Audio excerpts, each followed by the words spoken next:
হিন্দু সনাতন ধর্মে যুগের কথা বললে যে চারটি যুগের কথা আসে সেটা হলো সত্যযুগ, দ্বাপর যুগ, ত্রেতা যুগ ও কলিযুগ। বর্তমানে কলিযুগ চলছে, কিন্তু প্রশ্ন হলো আগে যে তিনটি যুগ ছিল সেটা কিন্তু কলিযুগের থেকে শতগুণে ভালো হওয়া সত্ত্বেও ওই যুগগুলি কেন বা পতন হলো? এই কলিযুগের পতন কবে হবে আর পতন কেই বা করবে? বন্ধুরা, এই প্রশ্নগুলির উত্তর সব আমরা এই ভিডিওতে দেব, তাই বন্ধুরা ভিডিওটি সম্পূর্ণ দেখার অনুরোধ রইল। আর বন্ধুরা, যারা যারা আমাদের এই শুভজিৎ স্পিরিচুয়াল ইউটিউব চ্যানেলে নতুন, তারা অবশ্যই চ্যানেলটিকে সাবস্ক্রাইব করে পাশের বেল আইকন বাটনটিকে ক্লিক করে দেবেন। এবং যদি আপনারা আমাদের ফেসবুক পেজ ফলো না করে থাকেন, ফেসবুক পেজটিকেও ফলো করে দেবেন। আর ভিডিওটিকে একটি লাইক করে দেবেন। তাহলে চলুন ভিডিওটি শুরু করা যাক। বন্ধুরা, হিন্দু ধর্মে শাস্ত্র পুরাণে উল্লেখ করা আছে যে এই সময়কে চারটি যুগে ভাগ করা হয়। এক সত্য, দুই ত্রেতা, তিন দ্বাপর আর চার কলিযুগ। বলা হয় যে যদি কোনো যুগে ধর্মের থেকে বেশি অধর্ম শক্তি বেশি প্রচার হয়, তখন ভগবান শ্রীকৃষ্ণ তার অবতার রূপে এসে সেই যুগকে ধ্বংস ও বিনাশ করে দেয়। ধর্ম অনুসারে যে সৃষ্টির সবার প্রথম যে যুগটি ছিল তা সত্যযুগ নামে পরিচিত। বন্ধুরা, এই সত্যযুগ ছিল 4800 দিব্য বর্ষ আগে, মানে 17,28,000 মানব বর্ষ। এই সময় মানুষের মৃত্যু ছিল প্রায় ইচ্ছাধীন। আগেকার দিনের মানুষ আমাদের তুলনায় অনেকটা উচ্চতায় বড় ছিল।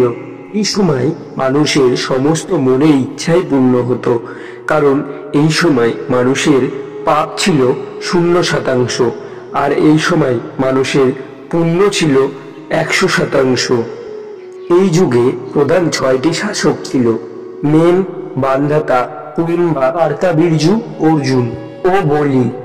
এই যুগে পাপের মাত্রা 0% হলেও আর পুণ্যের মাত্রা 100% হলেও এইখানে ভগবান শ্রীকৃষ্ণ 4টি রূপে অবতার নেন। এই যুগেই ভগবান শ্রীকৃষ্ণ মৎস্য, কুর্মহ, বরাহ ও নৃসিংহ রূপে অবতার নিয়েছিলেন। এই ভগবান শ্রীকৃষ্ণের সত্য যুগে 4টি রূপের বর্ণনা করা হয়েছে। বলা হয় যে পরমপিতা ব্রহ্মা যখন পৃথিবীর সৃষ্টি করছিলেন, তখন নাগ, মানুষ, বিভিন্ন পশু সাথে রাক্ষস বা দৈত্যদেরও সেই পৃথিবীর মধ্যে থাকতে দিয়েছিলেন, যাতে এই সৃষ্টির সন্তানন বজায় থাকে। এর জন্যই ভগবান শ্রীকৃষ্ণ পঞ্চানন, হিরণ্যাক্ষ প্রমুখ অসুরের বধের জন্যই বারবার এই সৃষ্টিতে অবতার নিয়েছেন। বন্ধুরা, এই সময় যেহেতু মানুষ বানরের রূপ থেকে আস্তে আস্তে মানুষের রূপের দিকে যাচ্ছিল, এই সময় ভগবান শ্রীকৃষ্ণ অবতার নিয়েছিলেন। অর্থাৎ এই সময় বলা হয় যে ভগবান শ্রীকৃষ্ণ মানুষ অবতারের এবং মানুষের ঠিক দিকে প্রবর্তনের জন্যই অবতার নিয়েছিলেন। শেষ পর্যন্ত প্রশ্ন এটাই দাঁড়ালো যে সত্যযুগের ধ্বংস কবেই বা হলো?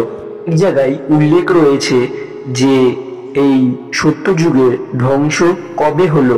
তাহলে বলা হয় যে এই অযোধ্যায় যখন শ্রীরামের জন্ম হয়েছিল, তখন সঙ্গে সঙ্গে সত্যযুগ শেষ হয়ে ত্রেতা যুগ শুরু হয়ে গিয়েছিল। বন্ধুরা, আজকে আমাদের সত্যযুগ সম্পর্কে ভিডিওটি এইটুকুনি। এর পরের ভিডিওতে আমরা কথা বলবো ত্রেতা যুগ সম্পর্কে।